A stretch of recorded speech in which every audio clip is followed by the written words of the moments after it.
course is set up the same way. Every chapter that we have will have most likely 2 homeworks. The only difference, chapter 11 just has 1 homework assignment. Chapter 14 has 3 homework assignments. And that's just because of the depth of information that's in chapter 14. We'll have a test after every 2 chapters, just like last year. So one change, and I told my 8 o'clock class, my wife is due March 1st with our 4th baby. So sometime during February, most likely, we'll move online for a week, and then we'll be back to normal. Okay? So I'll notify you well in advance. I'll put up a lecture, and we'll move online for a week, then we'll be back to normal. So I just want to let you guys know that on the front end. Just like before, so we have homework assignments. We won't have the test prep as a graded assignment, but I'll put it out there for you guys for extra practice. And then we'll have 3 exams. Then we'll have our final exams, and we'll also have paper. Okay? So just like last semester, a total of 800 points. So to make an A in this course, you need 720 points. To make a B in this course, you need 640 points. To make a C in this course, you need 560 points. And then we won't even talk about a D. But so that's the breakdown. So all the points count the same. It's just that different assignments carry more weight. So each of the exams will be 100 points. They will most likely have a bonus built into them. And your homework assignments will be 25 points apiece. And I know I said it last year, but just to reiterate, on the homework assignments, you can work them an unlimited number of times. So if you go through the first time and say you make a 90, or say you make a 20, and you want it, everybody should get 100% on the homework. Okay? There should be no reason why everybody shouldn't have 300 points at the end of the semester. So if you go through and you make a 20, you can go back and retake it. Now it'll start you over. It won't carry your answers over, but it also tells you what you got wrong. So you can focus on the things that you got wrong and work them out until you make 100%. So that should be an easy 300 points. What's up, man? John Davis? Yes, sir. Yeah, you're in the right spot. I'm just going over the syllabus. Do you have your iPad? I do. All right. Go ahead and pull it up and go to Canvas and then pull up our course. So the paper that we had last semester was on the Sarbanes-Oxley Act and how it impacted businesses. The paper that we'll do this semester is on the AICPA Code of Professional Conduct. Okay, the AICPA is the American Institution of Certified Public Accountants. All right, and they have a code of professional conduct that all CPAs are supposed to abide by. And so for your assignment this semester, students will be required to locate an article involving the AICPA Code of Professional Conduct. That should be very easy to find that article. Then from there, you'll be required to write a 2 to 3 page paper on an article using scripture to prove how this code is complementary to our own personal Christian views and beliefs. Okay? Students will then tell how compromising this code of conduct may impact their career in a real-world environment. So using 3 sources: your textbook, the article that you find, and the Bible. So to be submitted as a Microsoft Word document, like in Principles 1. So my goal in assigning this paper is not to see, can you do APA,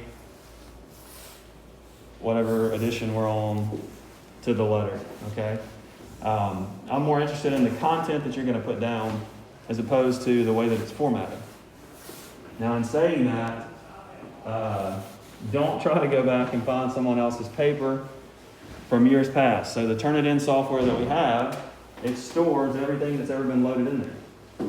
So if you go and borrow a paper from somebody that took this class in 2018 and then submit it as your own, well, it's going to automatically be a red flag.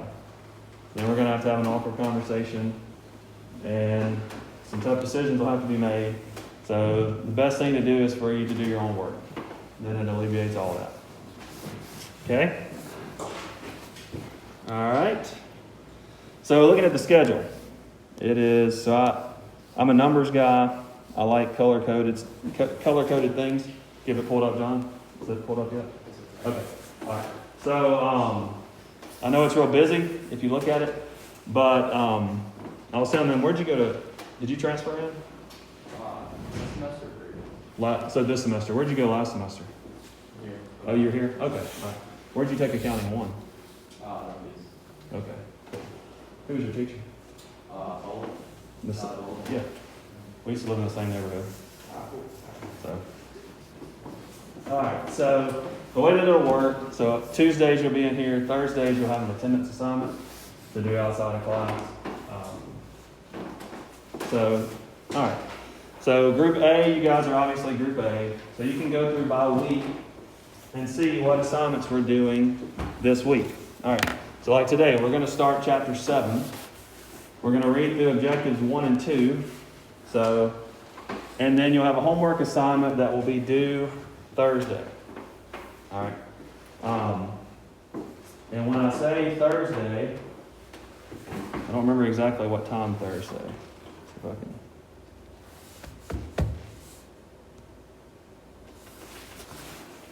It's actually due tomorrow night by midnight. Okay? Yeah, there it is right there. So your homework assignments, if you guys have them, they're due Wednesday nights by midnight. Okay? So my advice to you guys, and I said the same thing last semester. So I only have you guys, unfortunately, for an hour and 15 minutes once a week. So in that time, I want us to try and cover as much as we can. But in saying that, there's no way that we can cover everything.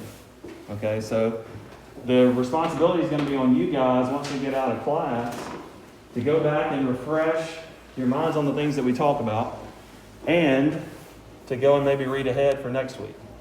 Okay? And if you do those things, there's no reason why you shouldn't do well in this class. So if you look through the schedule, our first exam is February 9th. Second exam is March 16th.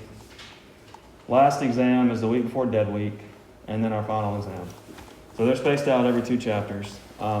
Obviously, this syllabus is subject to change. So for now, we're meeting on ground. If for some reason there was a COVID breakout, it's potential that we would go online 100%.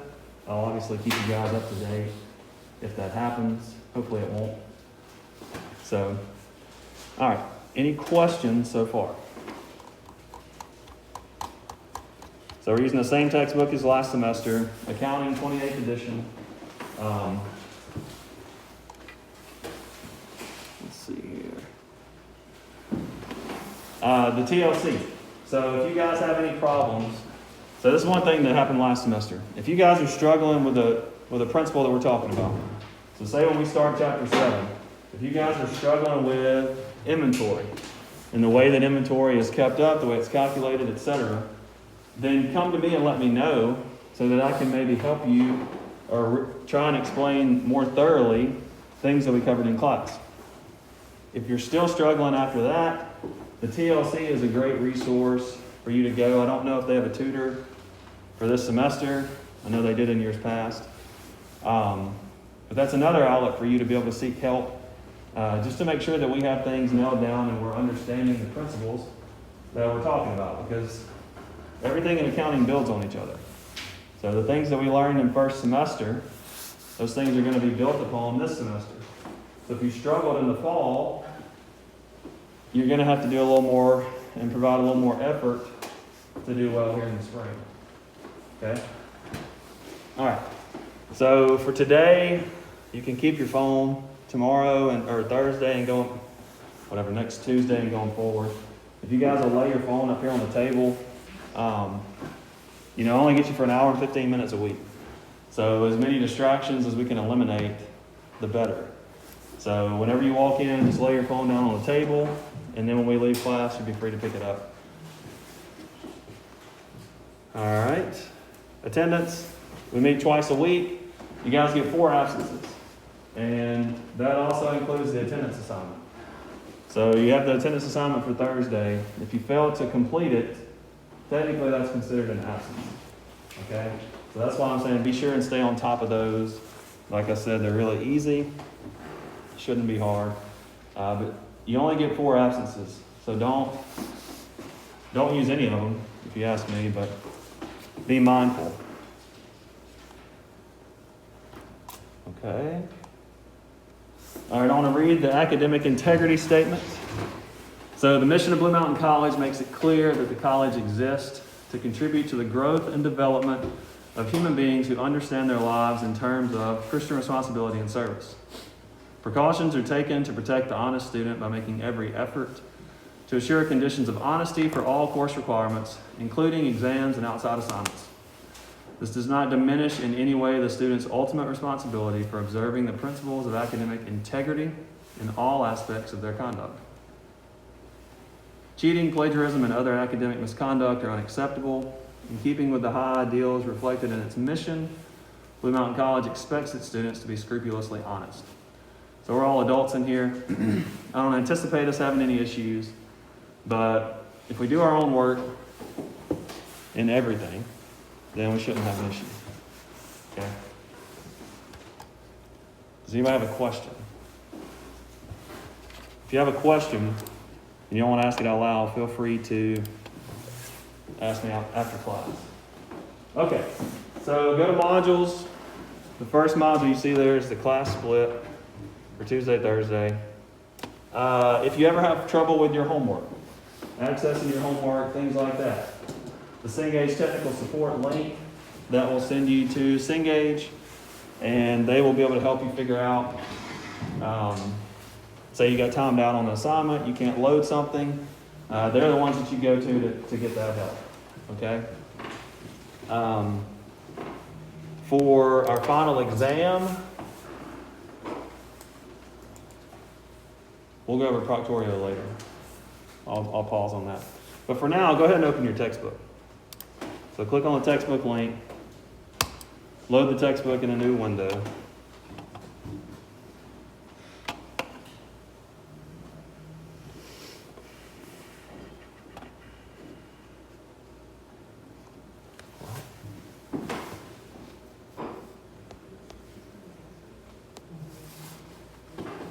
And then go to chapter 7 once your textbook loads.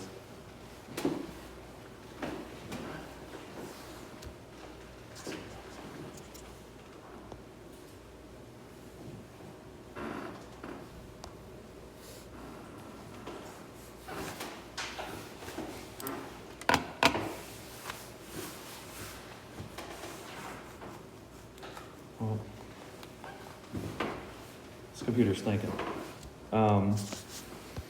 Anyway, while it's loading up, so when you pull it up, on the left-hand side, there's 3 buttons. Okay, so and as you open it up, it's got an introduction to the chapter. It lists every objective that we're going to cover, and then at the bottom there's a chapter review. So you can go through. This is where the homework comes from, the practice exercises, and the exercises. There are also cases and projects. That's normally where your attendance assignment comes from. And so there's a lot of information in here that we may not go over. And then if you back out, when you click on Chapter 7, Homework 1, so you'll do that the same way, launch external tool.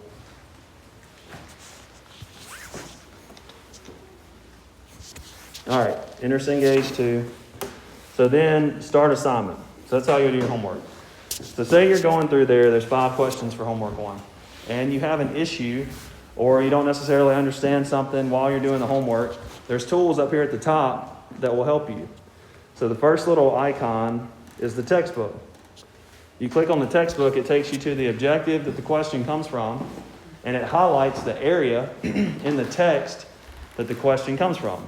Okay, so it takes you right to where it is. The second bullet is a video. So if you still have an issue with working out a problem, you can click on that video and it says show me how. And it'll basically walk you through how to solve the problem. And then the third is an error report. I don't think you'll need that. But when you do your homework, so you have those other tools as well available to you. Okay? All right. So we're going to be in chapter 7 in our book. And chapter 7 is on inventory.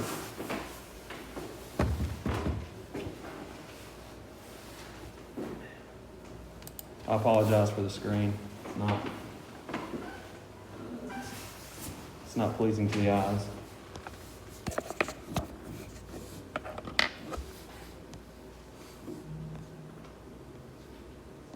All right, so let's think about what inventory is. Okay? So let's take a company like Best Buy. All right, think about Best Buy. Somebody have a problem? All right. So you think about Best Buy, okay? You walk into Best Buy, they have items everywhere that are for sale. They have phones, computers, iPads, washers, dryers, refrigerators. They apparently sell everything now. But they have all of this stuff that they sell. Well, that is considered inventory. All right, so when you think about Best Buy and the store, the main cost that is made up for that store is inventory. And when you think about Best Buy as a whole, the bulk of their cost that sits on their balance sheet could be inventory. All right, so if you run a business where you have all this physical inventory, what are some things that you would think would be important related to inventory? So the two primary objectives when we think about how can we have control over inventory, number one, we want to make sure that the numbers that we present for inventory in the financial statements are correct. And then number two, we want to make sure that we protect our inventory from damage or theft. All right? So I would be willing to guarantee that Best Buy has things in place to either catch or defer employees from trying to steal inventory. Okay? They might have video cameras, security cameras. That's considered a control. And a control is there to basically catch things that are not as they're supposed to be. Okay, and we're going to look at that, especially in chapter 8. We'll look at internal controls over certain areas. But when you have inventory, the two primary objectives that you have, number one is to make sure that you safeguard it from damage or theft. And number two is you want that number that shows up in the financial statements to be correct. Okay, so what is inventory? Is it an asset, a liability, a revenue, an expense? Asset. Why?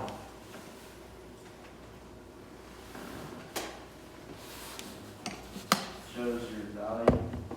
So we use it in our daily work.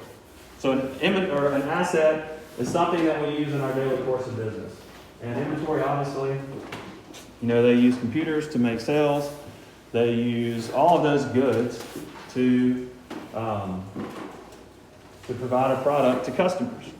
And that's just an example for Best Buy. Okay, so inventory is an asset. If you're looking at inventory on a T account, an asset has a normal debit balance. So we would increase inventory with a debit entry. And if we were going to decrease inventory, we would decrease it with a credit entry. All right? So if we go out and we purchase inventory, the journal entry would be to debit inventory and then to credit either cash or accounts payable, depending on how we purchased it. Okay? All right?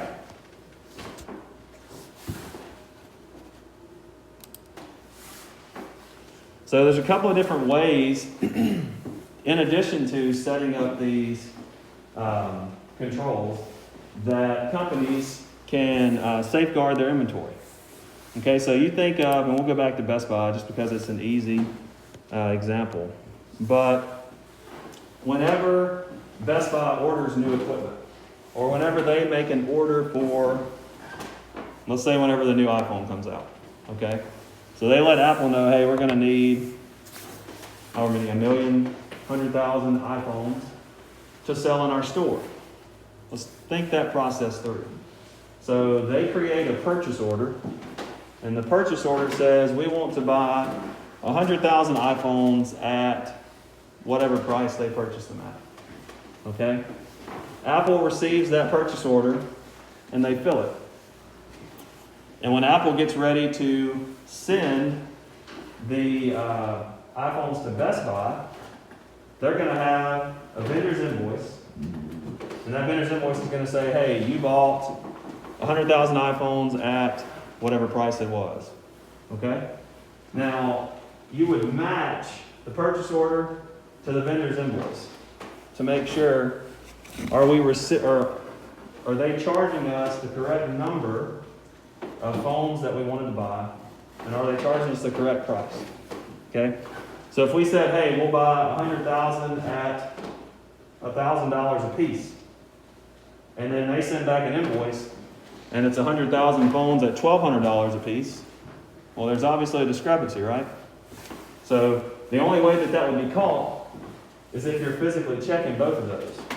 If you have an employee that just pays invoices without looking at them, and they just see, hey, $1.2 million, all right, I'll write that check, without looking at the invoice compared to the purchase order, well, then they're not going to catch that that company pulled one over on us, and they charged us more than we previously agreed to. All right? And then also, whenever they ship the phones, it's going to come with a receiving report. And that receiving report is going to say, hey, we shipped you 100,000 iPhones. They were at this price, and that's what's going to be sitting on this pallet. Okay? Now, this is called the three-way match, is what this is called. Match the purchase order to the receiving report to the vendor's invoice. All three of those things should show the same product quantity, and the same product price. All right, now what if you work in the warehouse and you receive the shipping orders, and they're ready to unload this pallet, and the receiving report shows that you're receiving 100,000 phones, and they say they're in boxes of 100, but you just automatically take it off the pallet, push it in the back of the warehouse, and never check it. There's a potential that some theft could have occurred. There's the potential that Apple could have miscounted. So if you don't take the time to investigate and to look into things, which is considered a control, then there's a chance for a mistake to happen. And that's just in one instance of one category on the financial statements. And these controls are set up over cash, they're set up over property, plant, and equipment, liabilities, all areas of a financial statement. You have controls in place, and those controls are there to make sure that things are done correctly. Okay? And we'll get into that more in chapter 8. But so the purchase order authorizes the purchase of the inventory from an approved vendor. As soon as the inventory is received, the receiving report is completed. That establishes the initial record of the receipt of the inventory. So once the receiving report is received, then the journal entry is finalized. Okay? To make sure the inventory received is what was ordered, you compare the receiving report to the purchase order, just like we talked about.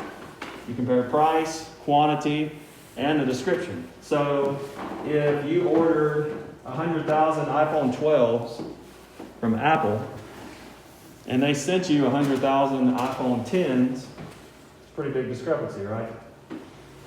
You can't sell iPhone 10s for what you could iPhone 12s.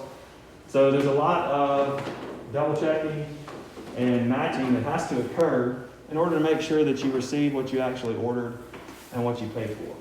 Okay? And then if the receiving report, purchase order, and the invoice agree, the inventory is recorded in the records. And then obviously, if a difference existed, then you have to investigate and figure out what the correct answer is. Okay?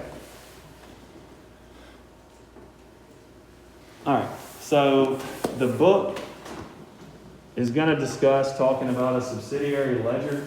And just like last semester, whenever we went over journalizing entries, we looked at it from a high-level view of how does the company journalize entries, where the book went into a lot more detail on some areas, and they had a specific accounts receivable ledger, a cash ledger, and things like that. So we're going to stay at a high-level view.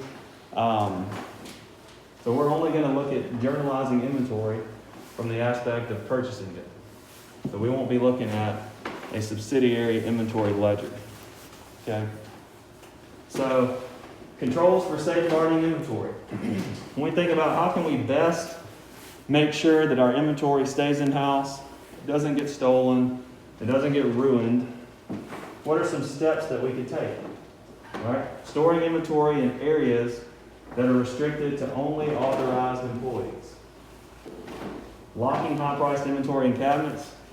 You guys go in Best Buy and see how they have all the Apple products locked behind the desk. So only Best Buy employees have access to them. Only they have a key. So for you to steal an iPad, you would have to cross over the desk, grab a key from an employee, unlock the cage, run out the store, all without getting caught. So it's kind of difficult to do that. And that's the purpose. So they want to discourage people from trying to take things that aren't theirs. Okay? And then lastly, using two-way mirrors, cameras, security tags, and guards. So when I was in college, actually from the time I was in high school until I got finished with my master's, I worked at a brake shoe factory in Memphis. We made brake shoes. We shipped them out. And so it's a very tough job. And there was only one door entrance and one door to exit. Same door. Why do you think they had that? Why wouldn't you have 2 or 3 different doors that you could come in and out of? Easier to control everything. Yeah. So say that you have an employee which brake shoes are big, okay? So for you to steal a brake shoe, it's going to take some work trying to hide it. But if you just have one door, then you can easily monitor who comes in, who goes out, and what types of things they're holding when they leave. All right, so what would happen is every day at 4:30, the bell would ring for us to leave for the day, and one of the foremen would be standing outside. And as you leave, they tell you bye. But their purpose out there was not to be friendly. I guess partly it was. To be friendly as you leave. But also, I mean, they're keeping a check to see, hey, does Josh have a coat on? And his coat's looking like he's got something stuffed in there. So their purpose was twofold. It's just another one of the controls that they had to make sure that their inventory was protected. Okay? So how do we report inventory? And we talked a little bit about this in chapter 6. So there's 2 different ways that you can monitor inventory. There's a perpetual inventory system and there's a periodic inventory system. So the perpetual inventory system, every time something is purchased and every time something is sold, an automatic journal entry occurs. Okay, it's the way probably 95% of the world works now because computers are so prevalent and they're much more accurate. The downside to using a perpetual inventory system is that it's more cost to upkeep, and if something goes wrong with your computers, then you're obviously in a bind. Okay? The alternative is a periodic inventory count. And a periodic inventory count is where you actually go through your warehouse and do a physical inventory count at the end of the month to see how much inventory you have on hand. So with a periodic inventory system,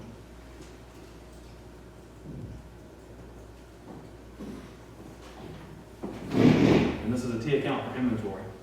So we would know what our beginning balance is for inventory. We would also know anything that we purchased. Because remember, every time we make a purchase and we spend cash or we incur a liability, we make an entry. Okay? The only thing that we don't know is what our ending inventory is and how much we spent. So that's the purpose of the physical inventory. You go through and you count everything that you have on hand, so you get an accurate count for ending inventory.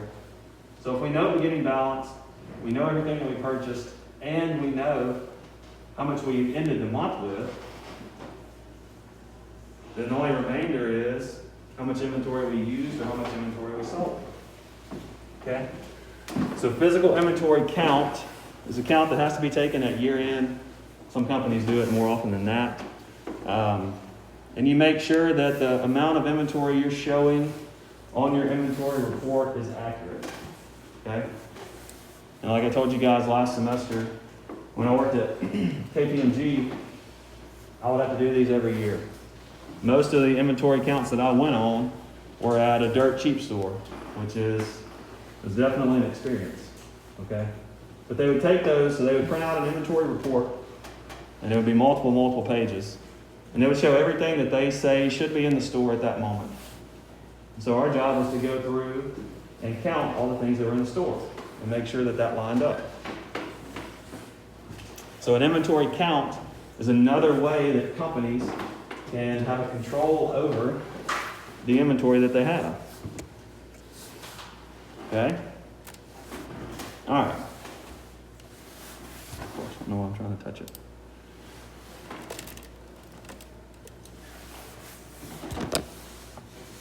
All right, so the next thing, and this is what we'll finish up talking about today,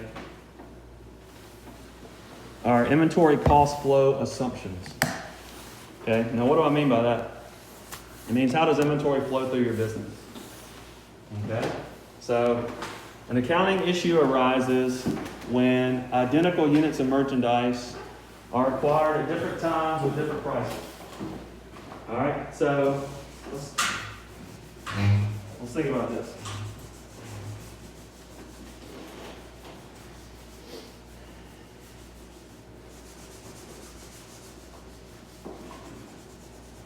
All right, just a high-level example. Okay, let's say that we have, let's say that we're trying to figure out gross profit, okay? So, gross profit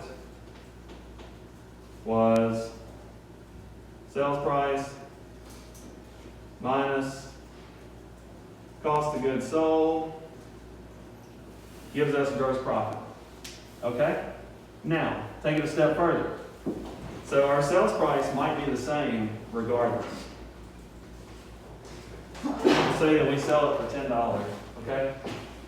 But let's also say that we're using wood, okay? We're buying timber, all right? And our cost of goods sold, so on January 1st, we bought timber for $50. Not timber, 2x4s. On January 8th, the price went up to $100. And then on January 10th, the price went down to $75. Okay? So when we make a sale, and we want to know how much did that one sell, what was our gross profit on that one sale, how do we know which cost of goods sold to choose? So if we sold inventory from January 1st, cost of goods sold would be $50. So if we're using that, we made $50 on that sale. The inventory we bought on January 8th, if we use that, we didn't make anything. If we use one on the 15th, then we made $25. All right, now that's a very simplified scale. Think about companies that are constantly buying things and constantly selling things. This can be a real problem. Okay, so we have to figure out, as a company, how should we calculate our inventory and how does it flow through? All right, and a lot of it depends on what type of industry you're in. And we're going to look at a few different industries. I think once we look at them, it'll make sense. Okay? So it says, an accounting issue arises when identical units of merchandise are acquired at different unit costs during a period. In such cases, when an item is sold, it's necessary to determine the cost using a cost flow assumption and related inventory costing method. All right, so to illustrate, it's just like what I talked about, okay? On May 10th, you make a purchase, you buy one unit at $9. May 18th, make another purchase, one unit at $13. And on May 24th, you make a purchase, one unit at $14. So over the course of May, we bought 3 units for a total of $36. So if you were to take the average would be $12 per unit. Okay? Now, assume that one of those units is sold on May 30th for $20. Depending on which type of inventory method we follow, we would get 3 different versions of gross profit. And also, we would get 3 different versions of ending inventory. Okay, so if we bought 3 and we only sold 1, that means we're holding on to 2 at the end of May. So there's 2 things that we have to make sure we get correct. Our gross profit on the sale and then also our ending inventory. Okay? So, and it lists all 3 of those out. So if we take the May 10th unit that we sold it for 20, it cost us 9. We have $11 that we made in profit, and then we ended the month with $27 worth of ending inventory, which is adding up to 2 we didn't sell. Okay? If we take the second unit, we would have gross profit of $7, ending inventory of 23. Then if we sold the last unit, we'd have gross profit of 6 and an ending inventory of 22. So depending on which method we use, we're going to get a different gross profit and a different ending inventory. So what are the different cost flow methods that we're going to look at? So there's 3 of them. Okay? There is first in, first out. There is last in, first out. And then there's weighted average cost. Okay? Now they're usually specific to a certain type of industry. All right, so first in, first out. It says that cost flow is in the order that the costs were incurred. Okay? So first in, first out, that means if you have a month's worth of inventory, you bought inventory every day, you want to get rid of your oldest goods first. All right, so think about a grocery store. Okay? Think about a grocery store and specifically think about produce or milk. Okay? Those things have a set shelf life, and if you don't get the older units out first, then what's going to happen? If you don't sell your bananas before they go bad, what happens? You throw them away, right? They're ruined. If you don't sell your milk before it's spoiled, I mean, nobody wants to buy that. So, whenever you're trying to figure out which units you want to sell your oldest units first. Okay? And so then when you think about what's going to be left over at the end of the month, if you're looking at a grocery store's milk, the newest items are going to be left over, right? Or if you're thinking about produce, you're going to be holding on to the newest produce that you purchased, your last orders. Okay? So last in, first out is one method. We're going to go back and talk about these at length. Okay? So first in, first out is one method. Last in, first out is another method that is obviously different. So with last in, first out, you want to be constantly selling your newest inventory. All right? So the thing, as you bring your inventory in, and then you start selling it, you want to sell your most recent inventory every time. Okay, now for this, the best example is, say, a lumber yard. Okay? Now you look at in 2020, the price of lumber quadrupled whenever the pandemic hit. And the reason is people were at home, they wanted to do all the projects that they had put off forever. So the price of lumber increased. Well, if you're building a house, is it good or bad that lumber increased the price? Why? Who pays for the house? So is it good or bad for the builder? So if I'm a builder and I have wood that I bought in January that cost $8 a square foot, or I have wood that I bought in April that costs $32 a square foot, which one do I want to sell you? I want to sell you the most expensive wood, right? Because I want to make as much money as I possibly can. So in a period of rising costs, so as you go, if costs keep increasing, those companies use last in, first out. And the reason is, obviously, all those costs eventually get pushed to the buyer. So if you can charge the buyer a higher price to deliver the same product, then that's what they want to choose. All right? So lumber. So if you buy lumber every day of the week and you have it distinctly set out, and as you go throughout the month, the cost to acquire that lumber increases, then whenever you get ready to turn around and sell to a buyer, you want to sell them your most recent purchases because those are going to be the most expensive. And also think about it from an ending inventory perspective. So if you are holding on to a bunch of wood at the end of the month, if you've sold all of your expensive wood and you're left with the cheaper inventory that you began the month with, then you're going to have a lower amount of inventory reported on your financial statement, which is also a bonus. Okay? So first in, first out occurs with the natural flow of goods. You buy something, you sell it. You buy something else, you hold on to it until you sell what you have first. Last in, first out is the exact opposite. So as you're acquiring things, you're selling off what you recently bought. And you'll be left with your oldest inventory. Okay? Then last is weighted average cost. Okay, so think about this. So weighted average cost is used when you can't distinguish between purchases. All right, so think about an oil refinery. Okay?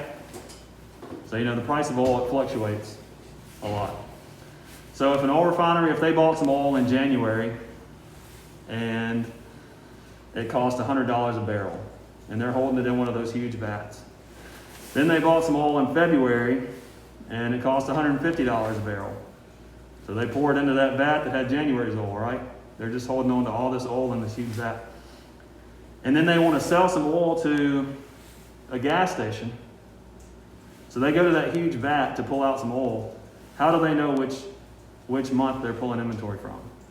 They can't distinguish between January and February because it's all jumbled together. Just like the gravel company that's right up the road, B&B Gravel. They're just sitting on these huge piles of gravel out in their, out on their compound. I mean, they can't tell which gravel came from January, which gravel came from February, because it all just gets piled on top of each other. So if they can't specifically pinpoint when inventory was purchased, they use a weighted average cost. Okay? And that's just like we saw before. So if you bought 1 unit for $9, 1 unit for $10, and 1 unit for $11, at the end of the month you bought 3 units for $30. So what's the average cost? You say 30 divided by 3 equals $10. Okay? And that's all you're going to do, except it's obviously going to be on a less simplified scale. So weighted average cost is used whenever you can't differentiate items of inventory. All right. Best Buy uses first in, first out for some of their inventory. Why would they use first in, first out?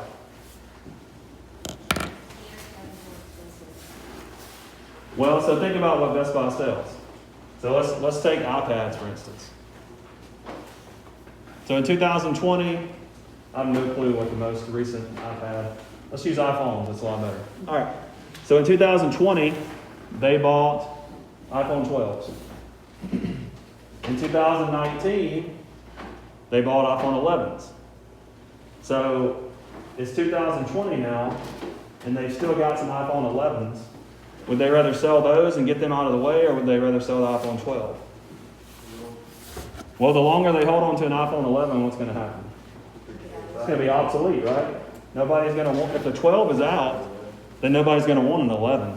So if they don't get rid of that inventory first, then it's pretty much wasted. So that's why they use the first in, first out method. Things that are constantly replenished and things that are, there's new versions that always come out. Those businesses normally tend to have a first in, first out mentality. Okay? Okay? So let's look at an example. Here we go. All right. So everybody, let's look at example exercise 7.1. And we'll work this. Okay? And this is what your homework is going to have as well. So, all right.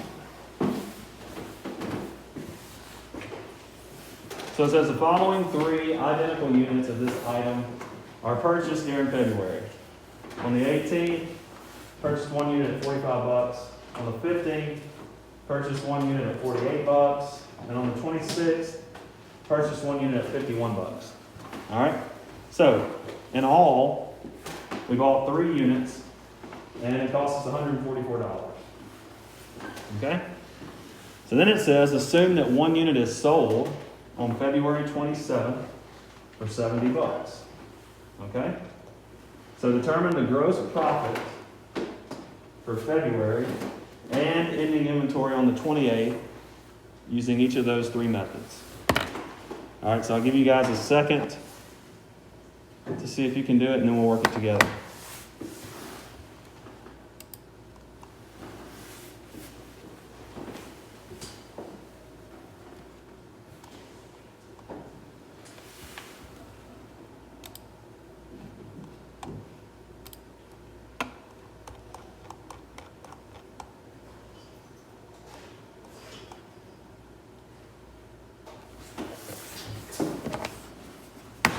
All right, let's talk through it.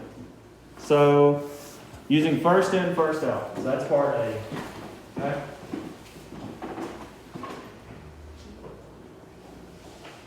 First in, first out. Okay. So we sold 1 unit for $70. So our sales price was $70. Okay? Now first in, first out. So that means we want to choose our oldest inventory and get rid of it first. Okay? So of these 3 items, which one's the oldest? The February 8th one, right. So we're going to sell that unit. All right, so our cost of goods sold was $45. So our gross profit on that item was $25. All right, now also, it's asked us what is gross profit and what is ending inventory. Okay, so ending inventory would be made up of what? Be made up of the other 2 items, right, that we didn't sell? So our ending inventory would be $99. You see how we did that? Pretty easy, right? Right, Kiki? All right. Hey, can you put your mask up for me? All right. So that's part A. That's FIFO. All right. Now let's look at it from last in, first out. Okay. We're going through the same procedure for all 3 instances. It's just we have a different mindset for each one. All right. And with last in, first out, once again, we sold our item for $70. Okay? But this time, we're using last in, first out. So we want to sell our most recent purchase first. So we're going to sell this one from the 26th, and it cost us $51. All right? So our gross profit would be $19. Now, what is our ending inventory? Using last in, first out. So it's gonna be the two that we didn't sell. So do what, 93 bucks? All right, so look at the difference between the two. And obviously this is just on one unit. So you multiply this by hundreds of thousands and it could be a very large difference. So we have $6 more in gross profit if we use first in, first out. Both of these cost flow methods are correct. It just depends on what type of industry you work in and what your natural flow of goods are to determine which one you pick. Okay? All right, lastly, let's do weighted average cost. All right, they were nice here, so they gave you the total of 144 bucks, but on the test, they're not going to do that. So if this were on your test and I said figure out what gross profit is for this scenario, then I wouldn't have that there. So what you would do first, step one, is you would need to add up your total cost for the month, okay? So you take 45 plus 48 plus 51, and it gives you 144 bucks, right? Okay? Now you take that 144 and you divide it by the number of units that you purchased. So we know we bought 3 units. All right, so that comes out to the average of $48 per unit. All right, now in the weighted average cost method, that's your number you use for everything. All right, so that $48 is what we're going to use as an average for everything that we discussed. So our sales price was 70, cost of goods sold was 48. So our gross profit was 22 bucks. Okay? Now, we also have to figure out ending inventory. All right, so we know we have 2 units that were left over, and we know each unit has an average cost of 48 bucks. So our ending inventory is 96 bucks. Okay? Any questions? So we'll continue that. That's what your homework's on, and we'll continue that on next week as we meet. So for tomorrow night, make sure you get your homework done before midnight tomorrow night. If you have any questions, also one thing I forgot.